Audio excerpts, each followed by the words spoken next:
سینوهه 41مه برخه. په طبس کې د ښکر او صلیب ترمنځ جګړه.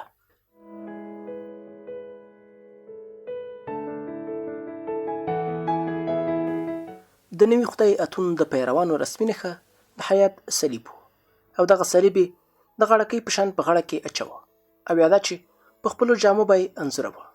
د پخواني خدای امون پیروانو ښکر خپله رسمي نښه اعلان کړې وه او فرعون هم نشو کولی چې پر سر د ښکرو د لګولو مخه ونیسي، ځکه له هغې ورځې چې د مصر ملت رامنځته شوی دی په نارینه‌و کې د ښکر لګول یو سینګار و.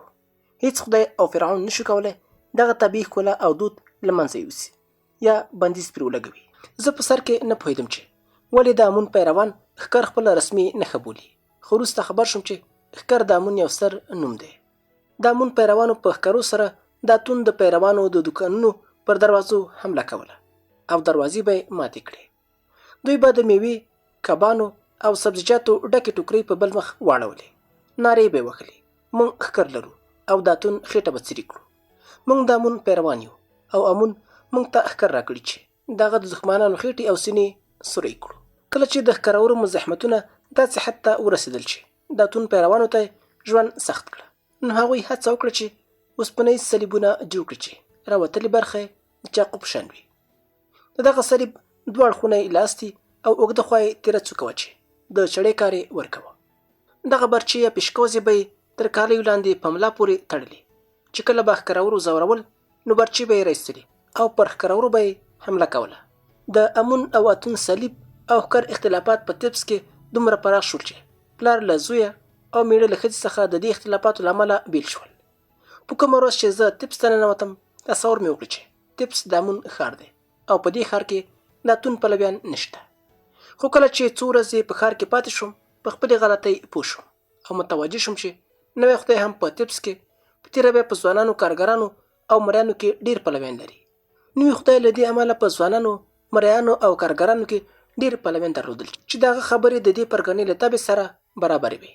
ځوانانو له زړو سره د مخالفت له امله نوي نظریې منلې او کارګرانو او مریانو له شتمنو سره د مخالفت له امله پر نوي خدای ګروهه یا عقیده درلوده. نوی خدای په ځانګړې توګه د طبس د بندر په کارګرانو، د نساجۍ او رنګریزۍ په کارخانو او مریانو کې سرتوري پلویان درلودل، ځکه چې دې پرګنې تر نورو ډېر زیار ګاله او د محرومیت احساس یې کوه. هغوی به اورېدل چې نوی خدای وایي باید د بېوزلو، شتمنو، کارګرانو، ټیکهدارانو، مریانو او بادارانو ترمنځ توپیر ختم شي. دوی تصور کوو چې له دې وروسته به د شتمنو سره سپین او نورې پانګې د ځان کړي او هغوی به کار کولو او مریتوب ته اړ کړي. د نوي خدای په متعصبو پیروانو کې د مړو د ښار تر غلو بله وفادار پرګنه نه وه. د قبرونو غله پوهېدل چې فرعون له پخواني خدایه د کرکې له امله به نور د مړو د قبرونو ملاتړ ونه کړي. د دې لپاره چې د قبرونو په مخ کې د پخواني خدای نوم د مړو په جامو، لوښو او بیړیو لیکل شوی دی. هغوی به ویل موږ ځو چې په قبرونو کې د امون نوم پاک کړو، خو د هغوی اصلي هدف د قبرونو د ګرانبیه شیانو لوټل و.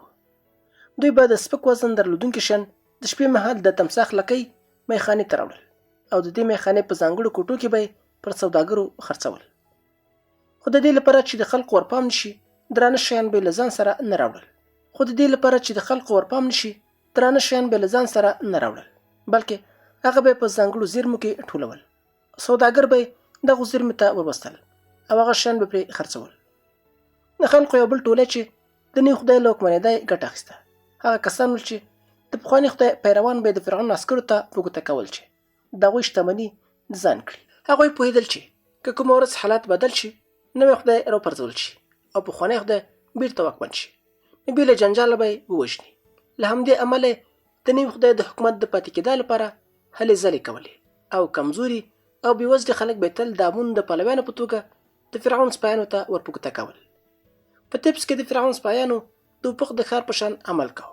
هغوی به شتمن ښکارور چې په ښکاره یې د پخواني خدای پلویتوب کو نه نیول، ځکه ویرېدل او پوهېدل چې یا به ووژل شي او یا به ژوبل شي. خو یو کارګر یا بېوزله کسبګر چې به یې په قصدي ډول نه، بلکې د عادت له مخې د امون نوم واخیسته، هغه به یې ونیوه او کان ته به یې د کار کولو لپاره استوه. د شپې له پلوه به د ښکر پلویانو یا د صلیب پیروانو له خپلو ځانګړو میخانو راوتل د صلیب او ښکارو پلویان په خپلو ځانګړو میخانو کې شراب څښل او د طب سپاټونو کې به روان شول. دوی به څراغونه نسکور، ډیوې به یې مړې کړې او نارې به یې وهلې. که دوه مخالفې ډلې به سره مخامخ شوې، جګړه به پیل شوه او څو تنه به پر ځمکه مړه پراته ول. هغو کسانو چې په عمومي ځایونو کې کار کاوه او یا به د کار په لټه کې په واټونو کې ګرځېدل، له ځان سره به یې تل یو ښکر او یو صلیب ګرځاوه. که به یې ولیدل چې د هغوی موقتي بادار ښکرور دی، ښکر به یې ورښودل، او که به پوه شول چې بادار یې د صلیب پیروی دی، نو صلیب به یې ورښود او ځان به یې د صلیب پلوی معرفي کوه. د نوي او پخواني خدای په پلویانو کې ځینې کسان داسې هم ول چې له امونه او لاتونه په تنګ شوي وو. هغوی هیله کوله چې په طبس کې سوله او کراري واکمنه شي، چې وکړی شي کار او کسب وکړي، خو خپلې دې هیلې ته نه رسېدل. دې پرګنې نشو کولی ځان بېپرې وساتي، ځکه چې له دواړو لورو پرې حمله کېدله او مجبور ول چې د ژوند حالاتو او د خپلو ملاتړو او پلویانو ګټو ته په پام سره کله د ښکر پلویان شي او کله د صلیب. کاپتا یوه موده د دواړو ډلو په وړاندې مقاومت وکړه او د خپلې میخانې لپاره یې کومه نښه ونه ټاکله. هغه د تمساح لکۍ د خپلې میخانې لپاره تر ټولو ښه نښه ګڼله، چې وکړه چې هم له ښکرورو ګرمه واخلي او هم د صلیب له پلویانو. خو ښکرور په دې پوهېدل چې د کاپتا میخانه د قبرونو د غلو مرکز دی، نو کاپتا یې په کراره نه پرېښود. البته جرأت یې نشو کولی چې د شپې یا د ورځې پر میخانې برید وکړي، ځکه پوهېدل چې کاپتا قوي ساتونکي لري چې د هغه د میخانې دفاع کوي. خو د شپې مهال به یې د میخانې پر دیوالونو د ښکر انځور او نور ناسم عکسونه ایستل او تر یوې مودې پورې کاپتا مجبور و هره ورځ هغه تصویرونه پاک کړي.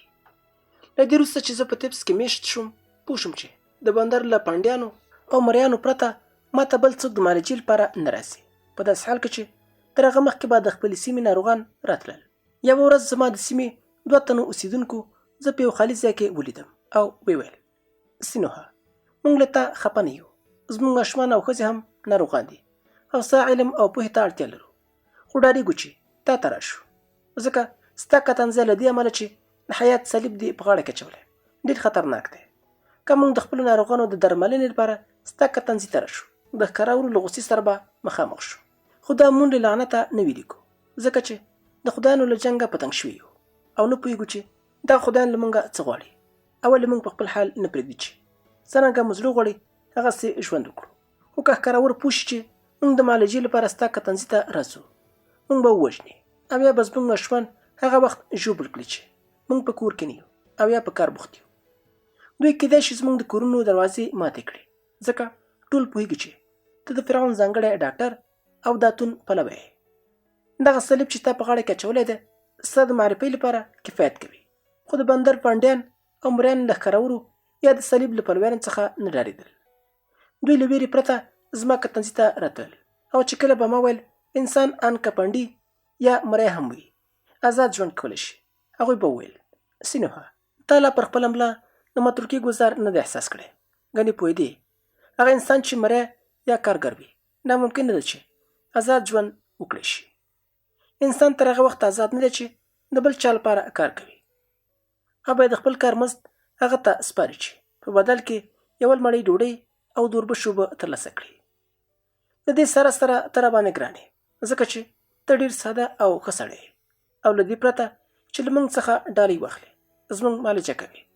دوی راته وویل: پر کومې ورځې چې په طبس کې جنګ وشي او د امون او اتون پلویان یو بل سره ووژني، ته بندري سیمې ته راشه چې هلته دې پټ کړو او د مرګ ژوبلې له خطرې به وژغورل شي.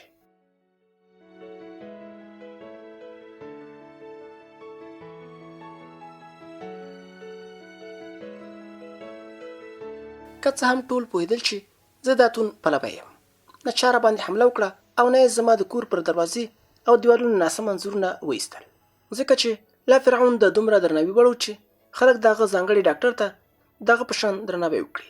پر دې سربیره ټولو ګاونډیانو زه پېژندلم، زما ملاتړ یې کوه، او په طبس کې د فرعون پوځي مامورین هم زما ملاتړ ول. نو له همدې امله ښکرورو جرأت نشو کولی پر هغه چا حمله وکړي چې دومره پلویان لري. یوه ورځ تهود په ژړا له کوڅې کور ته راغی. موتی ولیدل چې دغه له پوزې وینه بهیږي، یو غاښ ورته مات کړی دی. کله چې موتی دغه ماشوم وینځه چې د مخ او ټټر وینه یې پاکه کړې، ژړلې او له هغه یې وپوښتل ولې ژوبل شوی. تهود وویل: د ټوکر اوبدونکي زوی ووهلم او زما غاښ یې مات کړه. او راته وویل د دې کبله چې ته د اتون پلوی باید ووهل شي. موتی لرګی واخیست، روانه شوه او ویې د ټوکر اوبدونکي زامن که دا مون پلویان وي یا د اتون باید هغوی ووهل شي. ډېر ژر له کوڅې د ټوکر اوبدونکي د 5 زامنو نارې سوري پورته شوې او کله چې د هغوی مور و پلار د خپلو زامنو په ننګه راغلل، موتی هغوی هم ووهل. موتی چې کور ته راستنه شوه ما ولیدله چې رنګ یې تک سور شوی دی. ما غوښتل چې هغه پوه کړم چې کینه ښه شی نه ده، د غصې سبب کیږي او دښمني راپیدا کیږي، خو موتی زما خبرو ته غوږ ونه نیو. پر بله ورځ چې د موتی غوسه سړه شوه نو د ټوکر اوبدونکي د ماشومانو او د هغوی د مور پلار لپاره یې په شاتو کې کلچې پخې کړې او د هغوی کور ته یې یوړې چې سره سوله وکړي. له هغه وروسته د ټوکر اوبدونکي کورنۍ له موتی او تهود سره ملګرې شوه او د ټوکر اوبدونکي زامنو بې له دې چې تهود ژوبل کړي تل به یې له هغه سره لوبې کولې. له دې وروسته به چې موتی کله تهود ته شیریني او پتیلې ورکولې، د ټوکر اوبدونکي د زامنو برخه به یې هم ورکوله. کله چې په تبس کې زما پاتې کېدل څنډني شول، یو ځل د فرعون په حکم د دې ښار سلطنتي ماڼۍ یعنې زرین قصر ته لاړم. که فرعون امر نه وی کړی چې هلته لاړ شم نو د مهم نفر له ویرې به مې په دې ماڼۍ کې ګام نه وی ایښی، خو د فرعون د حکم د منلو لپاره مجبور شوم چې په پټه او د مهم نفر له خبرولو پرته ماڼۍ ته ننوځم چې سرکاهن امې وګورم. پر کومه ورځ چې ماڼۍ ته ننوتم د هغه سوی په شان وم چې د باز له ویرې کله یوې خوا او کله بلې خوا ته پټېږي. ما هم د مهم نفر له ویرې ځان تر ونو لاندې پټ کړ چې سترکاهن امې وګورم. سترکاهن راته وویل سینوهه د دې سره سره چې د اتون د معبد سترکاهن یم، خو د فرعون کلچار مې نه خوښېږي، ځکه دغه سړی لکه چې نه پوهېږي څه وایي او د هغه حکمونو نتیجه څه ده چې ورکوي. که کولی شي هغه په سمه لاره راوله او که دغه کار نشي کولی د خوب د درمل په وسیله یې ویده کړه چې تل خوبولی وي چې دغسې عجیب او غریب حکمونه ورنه کړي. نن د فرعون د حیرانوونکو اصولو او حکمونو له امله د حکومت قدرت کم شوی دی، ځکه چې فرعون د اعدام سزا ختمه کړې ده او ویلي دي له دې وروسته د غلو لاس او د مجرمانو پوزه او غوږ نه پرې کوي او تښتېدلي مریان باید ونه وهل شي. په دې بڼه کې څنګه تمه کولی شو چې خلک د قانون ته درناوی وکړي؟ په تېره بیا دغو قوانینو چې هره ورځ د فرعون د هوسونو او غوښتنو له امله بدلیږي. له یوې خوا فرعون له سورې سره د سولې تړون لاسلیک کوي او زه د دې تړون په اساس ژمن کېږم چې سورې ته غنم ولېږدوم. له بلې خوا هورمهوب د غنمو هغه بیړۍ چې باید سورې ته لاړ شي په منفیس کې دروي. کله چې له هغه پوښتنه کوم ولې بیړیو ته اجازه نه ورکوي چې لاړ شي، وایي فرعون ویلي له دې وروسته باید د مصر غنم سورې ته ولاړ نه شي. کاشکې زه له پیله د لمر له ښاره نه وی راوتلی او د فرعون د مور په هڅونه د څوکۍ او مقام په لټه کې نه وی شوی چې نن سبا له دې ستونزو سره مخامخ شوی نه وی. سینوهه کله چې یو چا د قدرت خوند ولیده بیا تل د قدرت لټه کوي. د مقام او فرصت غوښتنه د بشر یو طبیعي غریزه ده. قسم په ټولو انسانانو کې نشته، خو په کومو کسانو کې چې شته هغوی آرام نه پرېږدي. د مقام او فرصت غوښتونکی سړی د مقام د ترلاسه کولو لپاره په هر عمل لاس پورې کوي. خو دا خبره هم باید وکړو چې کله انسان مقام او څوکۍ ته ورسیږي ښایي له ژونده ډېر ښه خوند واخلي. او که ما په مصر کې قدرت ترلاسه کړی وی اجازه مې نه ورکوله چې د مصر حالات په دې ډول وي. اختلافات به مې له منځه وړي وی او سره له دې چې د امون او اتون ترمنځ توپیرونه شته د فرعون حیثیت مې لوړوه. زما یو اساسي کار به دا و چې اتون ته مې مجسمه جوړوله، ځکه د مصر د ملت هغه خدای عبادت نشي کولی چې بهرنی وجود یا مجسمه ونه لري او په سترګو ونه لیدل شي. ما له امې پوښتنه وکړه آیا د فرعون د ځایناستي لپاره دې فکر کړی دی چې بل څوک د فرعون په ځای کېنوي؟ امې دې خبرې ته حیران شو او بیا یې لاس پورته کړه او ویل سینوهه زه خاین نه یم چې هڅه وکړم فرعون د سلطنت له ګدۍ کوز کړم او بل یې پر ځای کېنوم. که څه هم کله د فرعون په هکله له کاهنانو سره خبرې کوم، خو دغه خبرې د فرعون د پاچاهۍ د پیاوړتیا لپاره کېږي، نه دا چې د هغه د سلطنت د پرځولو فکر ولرم. خو داسې احساس کوم چې هورمهوب څه فکرونه لري او خیال کوي چې یوه ورځ کولی شي د مصر پاچا شي. دغه سړی له دې کبله چې په نږدې متکي دی نو فکر کوي هر څه چې وغواړي ترسره کولی شي. نوموړی د دې خبر نه دی چې په مصر کې هغه کس کولی شي پاچا شي چې د خدایانو له ذاته وي او د فرعون وینه پکې وي، په داسې حال کې چې هورمهوب د پاچاهانو له توکمه نه دی. که زه کله د سلطنت د پیاوړتیا فکر کوم او وایم چې باید فرعون د عقل او تدبیر له مخې پاچاهي وکړي، دا د دې لپاره چې د مصر د ملکې نفرتیتي پلار یم او په سلطنت پورې تړلی کس یم. خو هورامهوب د حق نه لري چې د مصر د سلطنت پر ګدۍ د کېناستو خام خیال په ذهن کې ولري. زه پر دې خبرې ډیر حیران شوم. ومې ویل آیا په رښتیا هورامهوب غواړي چې د مصر پاچا شي او پر کوز او بر مصر حکومت وکړي؟ که دغه سړی داسې فکر ولري ډیره د حیرانۍ خبره ده، ځکه ما پر هغه ورځ هورامهوب ولید چې د مصر دربار ته نوی راغلی و. هغه مې ولید چې د بېوزلو جامې اغوستې وې، له یو باز پرته چې په مخ کې الوت، بل څه نه درلودل. امي چې د پنډو وریځو لاندې تیزې او لوېدلې سترګې ځلېدې، څو شېبې ما ته وکتل. ویې ویل سینوهه، څوک نشي کولی د بل چا راز د هغه په روح کې کشف کړي چې هغه څه فکر کوي.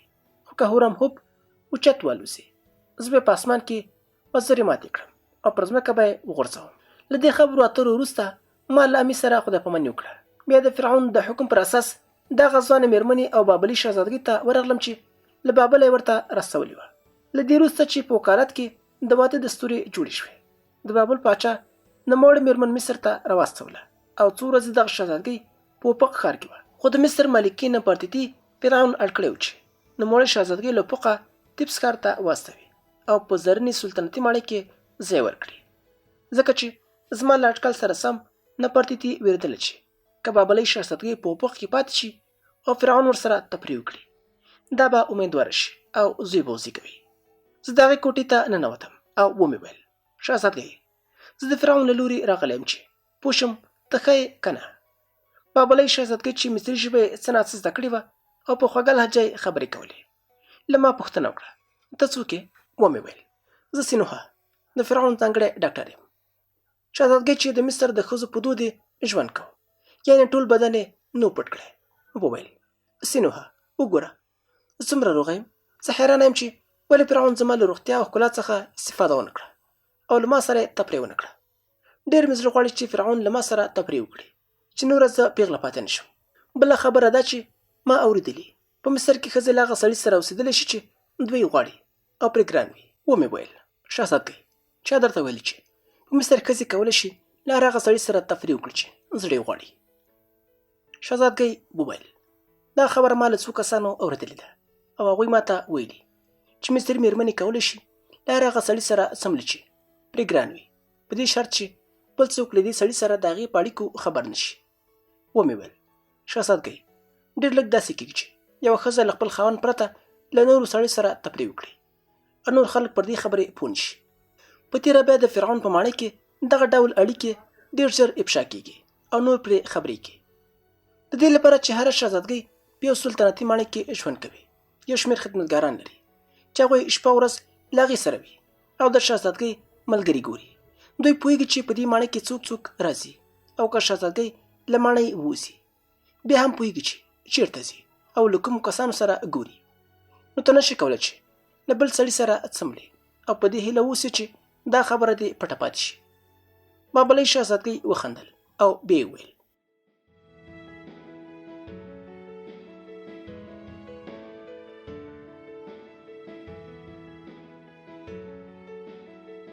کله چې وپق ته ستون شي زما له قوله فرعون ته ووایه چې زما او د هغه ترمنځ منګی مات شوی دی، نو که زه پیغله پاتې شم بې ګټې به وي. دا ډېر ستومانونکی کار دی او هغه باید ډېر ژر ما له دې ستړیا او ستومانۍ څخه وژغوري. بیا یې خبره بدله کړه. ویې ویل سینوهه، کله چې زه په وپق کې وم له ښځو مې اورېدلي ول چې ته تکړه ډاکټر او جراح یې، خو آیا ما معالجه کولی شي؟ ومې ویل شهزادګۍ، ایا ته ناروغه یې؟ ځوانې نجلۍ وویل نه، خو زه د خپل بدن په یو برخه کې یو وړوکی خال لرم چې ته یې له نږدې ونه ګورې.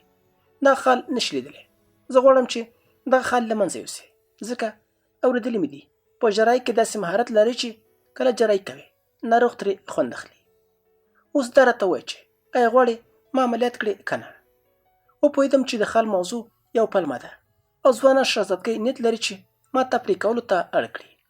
له دې شی وروسته د شهزادګۍ په کوټه کې پاتې کېدل ورته خطرناک ښکاره شول، ځکه کله چې یو ځوانه ښځه فیصله وکړي چې یو سړی په ځان مین کړي، نو نیم ساعت نه وي تېر چې هغه ځان ته لیواله کړي. سړی باید په لومړیو شېبو کې وتښتي، ګنې داسې پېښه به وشي چې باید نه وای شوی. ما نشو کولی له داسې ښځې سره تفریح وکړم چې د فرعون خور یعنې د فرعون ښځه او پیغله ده. نو ورته ومې ویل زه ستا جراحي عملیات نشم کولی، ځکه چې خپل جراحي وسایل مې نه دي راوړي او تر دې وړاندې چې شهزادګۍ څه ووایي دغې له کوټې راووتم او په دې توګه له زرینې سلطنتي ماڼۍ راوتښتېدم. د دوبي پر رسېدو سره د طب هوا ګرمه وه. نیت مې درلود چې بیا هم په دغه ښار کې پاتې شم، خو فرعون د اوپق ښار ته ورغوښتم. پیغام یې راولېږه چې دغه د سر درد زیات شوی دی او باید معالجه یې کړم. ما کاپتا ته وویل فرعون غوښتی یم پیغام یې رالېږلی چې سر درد یې معالجه کړم او هغه رښتیا وایي، ځکه فرعون د دروغو سړی نه دی او دروغو ته اړ هم نه دی. نو زه له تا سره خدای پاماني کوم او د اوپق ښار ته ځم. کاپتا وویل زما باداره، تر اوسه مې ستا لپاره غنم واخیستل او د څو ښارونو په زیرمو کې مې اچولي دي. که د یو ښار زیرمه له منځه لاړ شي د بل هغه به پاتې وي. ما د احتیاط لپاره یوه اندازه اخیستل شوي غنم پټ کړل، ځکه چې ممکنه ده د راتلونکي قحطۍ له امله به ستا د ټولو زیرمو غنم ضبط کړي او پر بېوزلو به یې وویشي. که دغه پیښه وشوه بیا به هم ته غنم ولرې، ځکه دغه غنم د فرعون مامورین نشي موندلی. زه خیال کوم چې په راتلونکو میاشتو کې به ډېرې ناوړه پیښې وشي، ځکه چې فرعون سوریې ته د خالي منګیو په صادرېدا بندیز لګولی دی او دغه راز یې سوریې ته د غنمو صادرېدل هم بند کړي دي. که سوریې ته د غنمو صادرېدل بند نه وی بیا هم چا سوریې ته د غنمو د اچول فکر نه کوه، ځکه چې د مصر په بازار کې غنم نه پیدا کېږي چې څوک یې واخلي او سوریې ته یې واستوي. زه نه پوهېږم چې ولې سوریې ته د خالي منګیو د صادرېدا مخه نیولې ده، ځکه چې موږ له ګټې محروم کړي یو، خو دغه بندیز له منځه هم وړل کېدی شي. په دې ډول کله چې ګړي له اوبو ډک کړو بیا د تشو منګو نوم پرې نه شو ایښودلی، هغه سوریې ته لېږدولی شو. خو ستونزه دا ده چې د ډکو منګیو د وسولو لګښت زیاتېږي. له دې وروسته چې مې له کاپتا سره خدای پاماني وکړه له مریت او کوچني تاوت څخه مې هم رخصت واخیسته. ومې ویل ډېر خواشینی یم چې تاسو د اوپق ښار ته نشم بیولی، ځکه فرعون امر کړی چې ډېر ژر ورشم او زما ګړندی سفر د دې مخه نیسي چې تاسې هم له ځان سره بوزم. مریت وویل که ته په بیړه هم نه ستنېدې بیا هم ښه نه وه چې موږ له تا سره ولاړ شو. ومې پوښتل ولې؟ مریت وویل که یو صحرایي بوټی له بیدیا ښار ته راوړې او په یو ښېرازه او قوي ځمکه کې کېږدې، هره ورځ اوبه ورکړې، خو بیا به هم له څو ورځو وروسته وچ، ځکه چې دغه بوټی د ژوند پاتې کېدا لپاره هوا، لمر او د بیدیا بوی ته اړتیا لري. زما او ستا مینه هم د دې لپاره چې په خپل حال پاتې شي باید د اوپق ښار چاپېریال ته ولاړه نه شي، ځکه چې هلته تل درباري ښځې ګوري او هغوی تل تا ته وایي چې زما او هغوی ترمنځ ډېر توپیر شته. پر دې سربیره ستا د مقام او حیثیت لپاره ښه نه ده چې په اوپق کې داسې ښځې سره ژوند وکړي چې د میخانې نوکره وي او تر تا مخکې نورو خلکو ورسره تفریح کړي وي. ومې ویل تر هغه وخته چې زه ستا په څنګ کې یم ځان سوکاله احساسوم، خو کله چې ستا له څنګه لرې کېږم پوهېږم چې د یو تږي په شان یم چې اوبو ته اړتیا لري. زه هم تا ته اړتیا پیدا کوم او د هغو ښځو ترمنځ چې تر ننه مې لیدلي او پېژندلي دي. یوازې ته چې زه یې تر څنګ ځان یوازې نه احساسوم، زه د نورو ښځو تر څنګ ځان یوازې احساسوم او هیله کوم چې وکړه شم ډېر ژر تا ته راستون شم او دا ځل له طب څخه ونه وځم. مریت وویل زه پوهېږم چې که ته اوپق ته ولاړ شې او له هغه ځایه به بېرته راستون نه شې. ومې ویل ایا دا تصور کولی شې چې کله زه وایم له هغه ځایه راستنېږم نو تا ته دروغ وایم؟ مریت وویل نه سینوهه ته دروغجن نه یې، خو ما اورېدلي چې فرعون په یو سختې ناروغۍ اخته شوی او یو شمېر پلویان هغه خوشي کړی دی، خو ته داسې څوک نه یې چې د فرعون د ناروغۍ او بدبختۍ په وخت کې هغه خوشي کړي، نو په اوپق کې به پاتې شي او له همدې امله نشي کولی بېرته طبس ته راستون شي. ومې ویل مریت زه حاضر یم له تا سره له دې هېواده لاړ شم او په یو بل ځای کې زه ته او تاهوت یو ځای ژوند وکړو. زه د نوي او پخواني خدای له جنګونو او د فرعون له لیونتوبه په تنګ شوی یم. فکر کوم چې له مصر پرته په نور ځایونو کې هم ژوند کولی شو. مریت مسکی شوه او ویل سینوهه زه ستا له دې خبرې خوند اخلم، ځکه دغه خبره ښیي چې زه در باندې ګرانه یم، خو د دې خبرې د کولو پر وخت د هغې د پیلو په هکله فکر نه کوې. نه پوهېږې هغه څوک چې په مصر کې لوی شوی وي او د نیل اوبه یې څښلې وي، په تېره بیا که په طبس کې لوی شوی وي له دې ځایه پرته په بل هېڅ ځای کې د نیکمرغۍ احساس نه کوي. بله دا چې که زه له دې هېواده لاړه شم د عمر د تېرېدا له امله به چاغه او بوډۍ شم او مخ به مې د وچې شوې مېوې په شان ګونځې وکړي. هر ځل چې ته ما ته ګورې وبه وېرېږې او ځان به ملامت کړې چې ولې له ما سره له مصره راوتلې او په خپل وطن کې دې خپله نیکمرغي او سوکالي د یو موقتي هوس قرباني کړل. ومې ویل موریت زما وطن ته او زه له تا سره ځان ارام احساسوم. زما په خوله کې د نیل اوبه هغه وخت خوند کوي چې ستا په څنګ کې یم. ته وایې چې کله ته بوډۍ شوې زه به پښیمانه شم چې ولې مې خپل عمر له تا سره تیر کړه او یا مې له تا سره له مصره کډه وکړه. خو دغه فکر باید هغه کسان وکړي چې نوي له بل سره اشنا شوي او د بل دوستي نوي ازمایلي. که داسې وي چې د بل چاپېریال ښځې ما ستا پر وړاندې بې وفا کړي تر اوسه به دغه کار شوی وی، خو زه به هېڅکله له تا څخه موړ نه شم. داسې ورځ به رانشي چې پښیمانه شم ولې مې له تا سره ژوند کړی دی. موریت وویل دا چې ما د ملامتۍ خبره وکړه چې بیا ووایې ولې مې له موریت سره ژوند کړی دی. د یو رنګه او تکراري ژوند له امله مې وویل سینوهه خدای سړی داسې پنځولی ده چې کله 10 ځله یو ډول خواړه په پرله پسې ډول وخوري غواړي چې نور خواړه وخوري، حتی که له دغو تکراري خوړو څخه ډېر بې خونده هم وي. همغه ډول چې یو سړی له یو ډول او تکراري خوړو څخه ستړی کېږي همغه ډول له یوې ښځې سره له اوسېدو څخه هم ستړی کېږي. په تېره بیا که وګوري چې دغه مېرمن بوډۍ او چاغه شوې هم ده. له دې ټولو سره سره که یو ورځ نه وی زه به له تا سره له مصره نه تللی وی او په یو بل هېواد کې به مو ژوند کړی وی. خو دغه راز د دې مخه نیسي چې زه له دې ځایه لاړه شم او ښایي ته یو ورځ په دې راز پوه شې ځکه چې تر اوسه پورې ما ستا لپاره دغه راز نه دی ویلی. له موریت څخه مې وپوښتل چې راز څه دی. هغې د دې راز له افشا کولو ډډه وکړه او یوازې دا یې وویل ښایي داسې ورځ راشي چې دغه راز به رابرسېره کړم او تا ته به یې ووایم. بیا ما له هغې او تهود سره خدای پاماني وکړه او په بیړۍ کې د افق پر لور روان شو. ما په تبس ښار کې د خپلې دې ایثارتیا په هکله ډېرې خبرې وکړې په داسې حال کې چې تر هغه وخته کومه خاصه پیښه هم نه وه شوې. ځینې خاطرې د انسان لپاره تر نورو خاطرو ډېرې خوږې وي. نقل کوونکی له دې کبله چې دغه خاطرې په تفصیل سره بیانوي خوند اخلي.